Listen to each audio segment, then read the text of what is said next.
A big thanks to Aileen and Sophia for coming on from Team Rivian to talk to us about colors, materials, and finishes. And a big thank you to Rivian for letting us have them on for these two segments. This segment is about external. Next segment will be about internal. So please like and subscribe. Thanks again to Team Rivian. Aileen and Sophia, thank you so much for being here. We're super honored to have you and just kind of spend the next handful of moments chatting about all things design, exterior, interior, because you guys have had a big hand in it. Can you just start off by introducing yourself, a little bit of history of your time with Rivian and what you do? Absolutely. I'll go first. My name is Aileen Barraza. I'm the Senior Color Materials Manager here at Rivian. I joined the company about 3.5 years ago. Awesome. Hey guys, I'm Just go Sophia. without me. Just I'm Sophia. I'm CMF designer at Rivian. I've been here for almost getting 7 years. I started as an intern here, and then I'm still here. That is awesome. So, Skylar and Jim, I'm going to kick it over to you, but I'll just open it up and ask one obvious question. Are you guys driving an R1 vehicle right now? And if so, you got to tell us the color and the color combination. Of course. Sophia? Yes, I'm driving R1T. Mm-hmm. I'm driving lunch green exterior and then forest interior. So green on green. Nice. Love it. What about the wheels? I have an adventure two-wheel, like a dark tinted clear wheels. Awesome. Off-roading wheels. That's a good one. I'm in a little bit of a different stage in my life with two young daughters. So I have an R1S. And I'm like you, Kyle, I was holding out for the ocean coast, but I actually fell in love and with the help of Tony got a limestone R1S with a black mountain interior, and I have the 22-inch bright wheels. Nice. Excellent choice on Thank the you so much. R1S, except I'm 20-inch wheels, so Has to go big or go home. It's my motto. there you go. I think we have to start with the paint colors. And I would say the general feedback on all of the exterior paint colors is that they're all phenomenal, especially in person. And it's kind of interesting that pictures can be deceiving, and even different lighting conditions can be deceiving. But if you would share some insight about just kind of the general exterior color paint selection creation process, what goes into that, and how did we end up with the Rivian paint colors that we did? I know that's a big one. I'm sorry. No, it's a big one. It just makes me super happy, right? Like at the reaction to colors, and especially our color palette, because both Sophia and I overanalyze, hyper focused on every single color. And it's exactly like you said. I know a lot of people, when they look at the configurator, say it looks nothing like it, and partially that's what we set out to do, right? Because we believe our vehicles are meant to be experienced, right? It's an experience that hopefully you don't forget, right? It's that quick find of the metallic flake as the sun perfectly hits it, and that's absolutely what we set out to do. Sophia took trips out to Colorado to be inspired. So many different trips, Portland, even Copenhagen, like Overland Show, like. Just we getting inspiration from everywhere. Nature. Nature. And our palette, right, is really about highlighting the beauty of our world, our earth. And I think it's really, really amazing that people have noticed, the work we've done. Mm-hmm. That is awesome. And there was a great story. I don't know, it might have been a couple months ago by now, but just of all those colors and how the inspiration from our world and nature about that, which was fascinating. And there is just a lot of change in all of them. And it's amazing that Compass Yellow can be Chick-fil-A sauce all the way to like boom. And then El Cap Granite. I mean, I've always just loved it because of like, I've always seen a subtle blue undertone, and I don't know if that's just my eye or what, but I've always just You're seen hired. it. Okay, awesome. And Kyle, I feel like the actual compass yellow that we started to see in production is different than those first Chick-fil-A sauce pictures too. And I don't know if agreed. I don't know if they might be able to confirm or deny that, but True or false, guys? There's only one compass yellow. Yeah, It just depending on screen, like a camera setting and everything, sometimes just looks different. Yeah. And then like when you even see the trees in the nature, like a sunrise versus sunset time, that just color changes and reflecting to the light. So I guess it's really depending on environment, lighting, all the context, they're putting on your vehicle. It looks sometimes different. I think that's beauty of color design. Absolutely. Because, it's more organic. It keeps changing.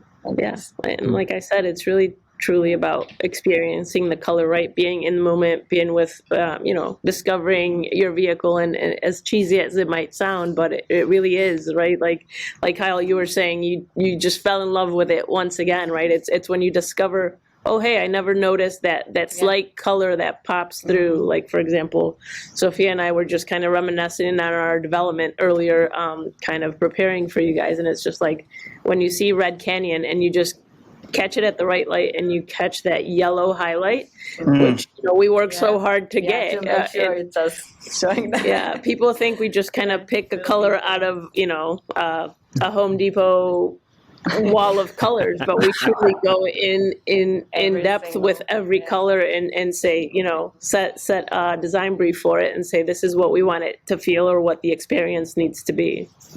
You all have a vision for what you want, and to get there, how much in the weeds do you have to get from the material science portion of it? Like, how do you make paint, do all this?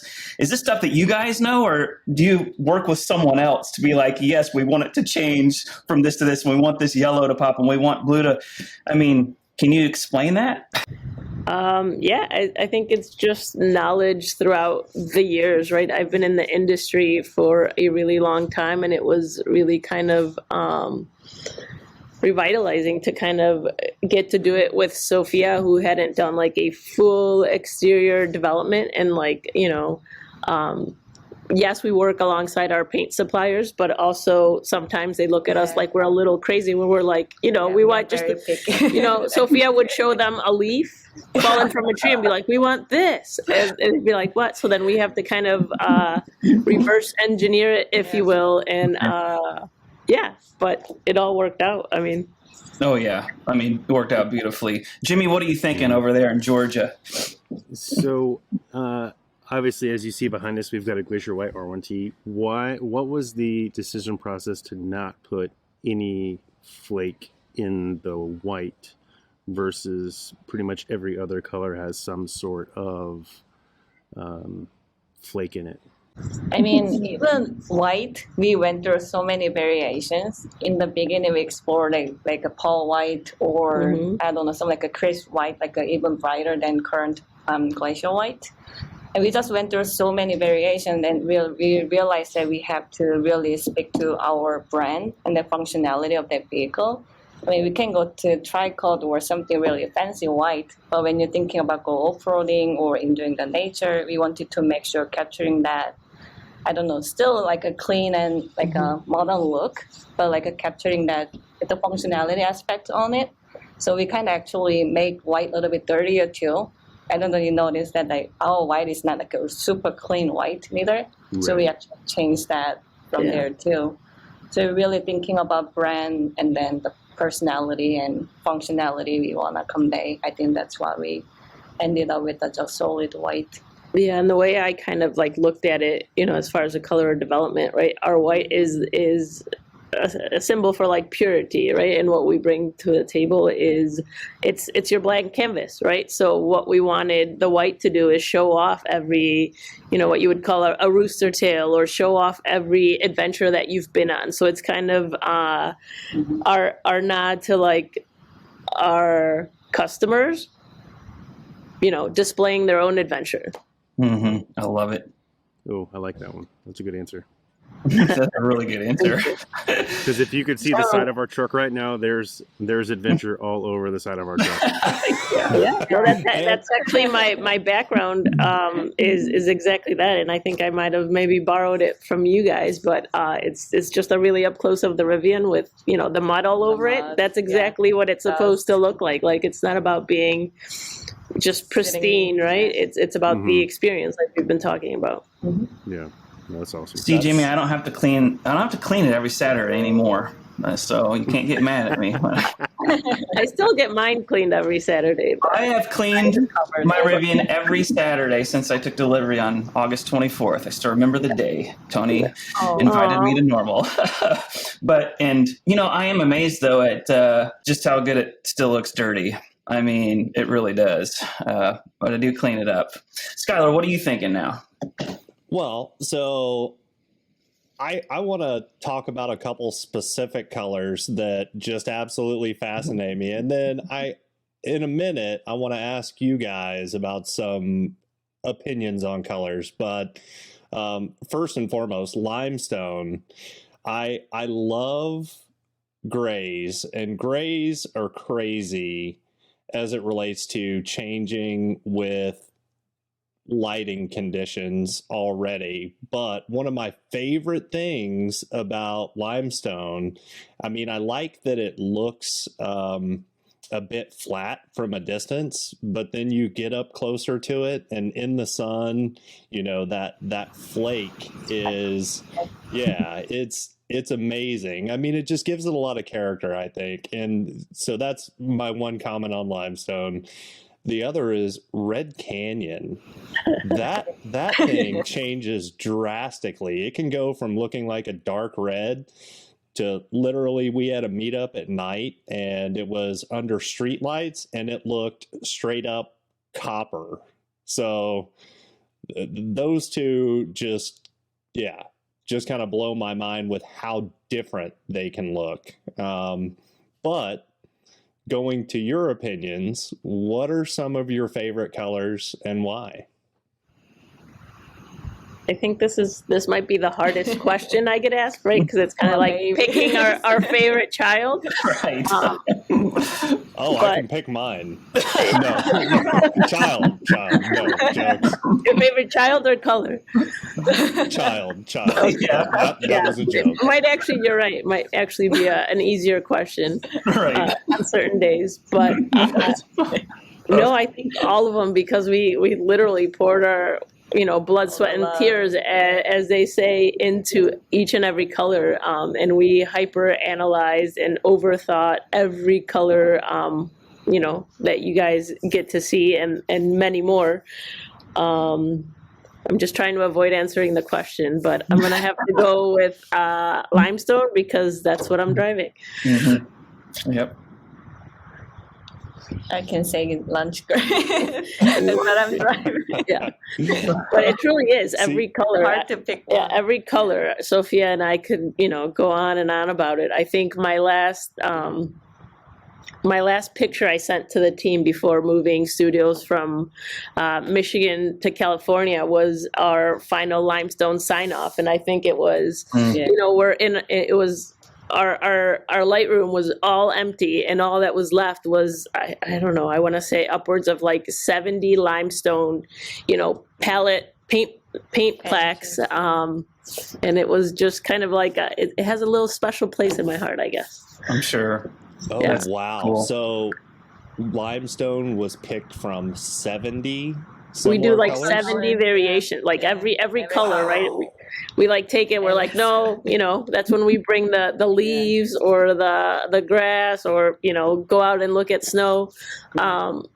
So it's not just right. Like, go one more time. And even Jeff, I remember at one point going, I think it's good. We should go. I was like, just give me one more, I just want to do one more iteration on limestone. I think it could be much better, or just a little bit better. But yeah, it was, Because Aileen and I were holding the panels, so many similar panels, and people just, what are you guys doing? The same colors. Yeah, they all look the same. What are you doing? I'm like, it's slightly different. slightly different. But you guys are picking up on Yeah. exactly the things we Yeah. hyper focus on, right? Mhm. Like a little bit of the blue in El Cap, Yeah. that yellow, or the fact that a red canyon can shift so much, right? It truly Mhm. was meant to be like Yeah.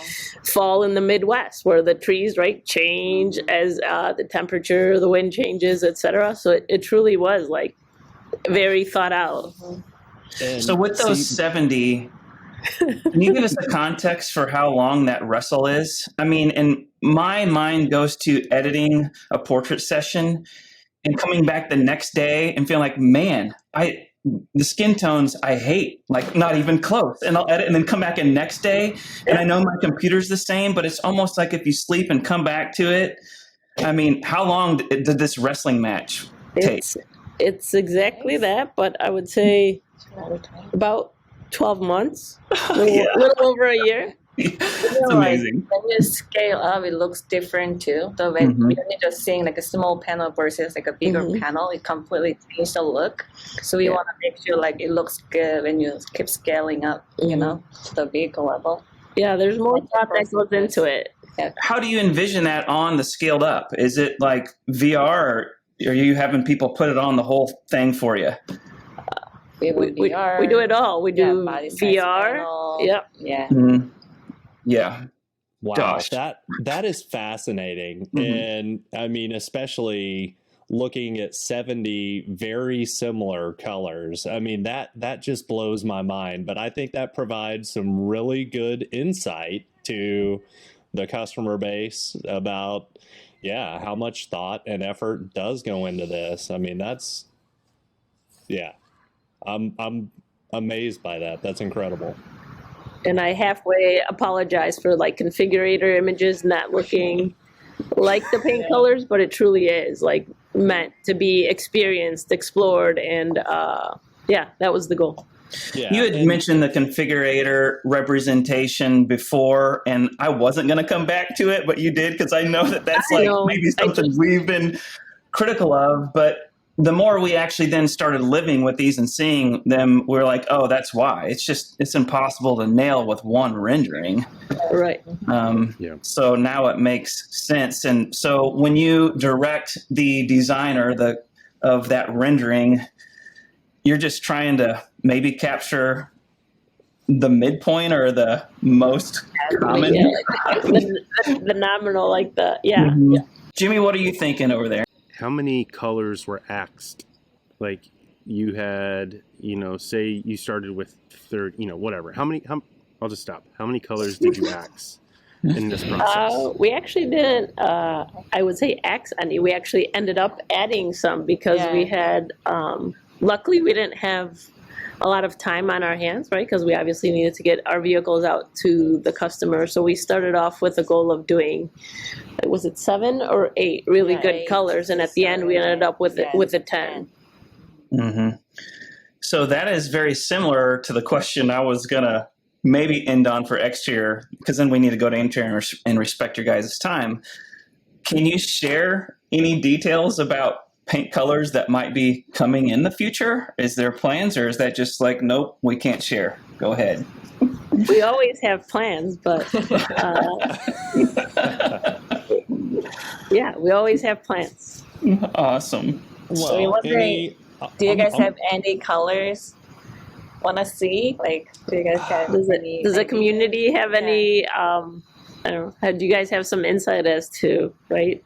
Our customers are our biggest inspiration. So, we took the yellow. I believe that was a request at a customer event in Seattle, I want to say. I maybe forgot the lady who came up to me, but we take it to heart, and we take our customer feedback really seriously. Well, I'll tell you this, and actually this is a two-parter. So part one is that if after this, if you guys want to send us a list that might be within consideration or something like that, then we can put it out to the community and get you guys pretty good let's call them poll results back. Sounds good. I'm going to speak for myself. The one kind of color that I was really hoping to see is a flat, like tan, sand-ish color. And I know those are common at a couple of other brands, but there's so many different shades and directions that you can go with those, and that is one that I was hoping to see, and that probably would have been my pick, especially for an adventure vehicle. Interesting. I can't even think of what I'd add, because if you got the main bright colors that are fun, 2 greens for those who are around for the beginning, as far as launch green and forest. And, that's another question I'd have, though. I should have followed up and made, Aileen say her favorite color for the truck. She doesn't have the truck, and then vice versa for Sophia. Because I'm amazed at how some colors I like more on one than the other. And I'll give one example. When we were there touring the factory on August 24th, I saw launch green R1Ss, and I was like, what? So good. I loved it. And I'm back on sure, El Cap is still my fave, but and I thought it looked great on the T. I just don't know why. And obviously it's personal preference, but I don't know if there's a question there or anything. Well, and actually I thought of one more color that I would love to see. Tell us, guys. So Red Canyon already kind of gets the orange and almost a little bit too much burnt orange for me, but we need a good... I know where he's going. We need a good maroon, without a doubt. We got this Texas A&M guy here. Just look at his wall. We saw that coming. My camera does not do it justice, by the way. It's much prettier in person. So you understand our struggle, Skylar. Yeah. Absolutely. That looks like it's a configurator, Skylar. Ouch. Oh, man. Well, if we're all asking for one, I'd love to see a deep purple, deep. I saw that look. Did you guys see that look? Did you see that? Yeah. They looked at each other. They looked at each other. Honestly, some of that deep purple that you'd see almost towards blue hour after a sunset is gorgeous. Mm-hmm. And I'm not sure where else we see that color in nature, but it is there. I mean, yeah. Mm-hmm. So let's do it. Yep. They already have a color named Midnight, which is black, but I mean the sky at night can be a deeper, darker, bluish purple, right? Yeah, and if you look really close at our midnight, right, again, if the sun hits it just right, you catch it perfectly at its peak hour, it's got this beautiful blue undertone to it. Yeah. Mm-hmm. Oh, wow. Exactly like the night sky. Nice. All the stars. Hey, pro tip for everyone listening, and if you want to see the undertones turned up to 10, at night, take out your flashlight from your door, turn it all the way up, and shine it on your car. See what happens. My L cap is blue. It's awesome. You totally see it. So, little tip. See what happens tonight. We're going to see a bunch of people doing this. All right. So, can we switch this over a little bit and go inside the R1s? One of you guys kick us off with a top question for that. All right, folks, that's it for this one. Again, catch the entire episode on Spotify, Apple Podcasts, or your favorite podcast app. Until the next video, we'll be hanging out at rivianstories.com, so we hope to see you there.